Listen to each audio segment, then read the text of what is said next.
Video perkelahian dua sopir truk di pinggir Jalan Raya Selat Kecamatan Selat ramai diperbincangkan di media sosial. Kejadian tersebut berlangsung Kamis 10 Maret siang. Setelah dipanggil pihak kepolisian, kedua belah pihak sepakat berdamai. Saat dikonfirmasi Jumat 11 Maret, Kapolsek Selat AKP Bambang Haryanto menyebut kedua sopir yang bersih tegang tersebut berasal dari kabupaten berbeda, satu dari Karangasem dan satu lagi asal Buleleng. Perkelahian tersebut diawali ketika truk yang dikendarai masing-masing sopir berpapasan di jalan. Keduanya memanas ketika tidak ada yang mau mengalah, baik truk yang membawa material maupun yang akan mengambil material.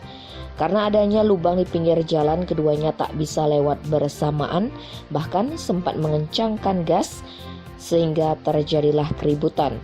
Perkelahian tersebut sontak menjadi perhatian warga sekitar, bahkan ada pula yang melerai perkelahian tersebut.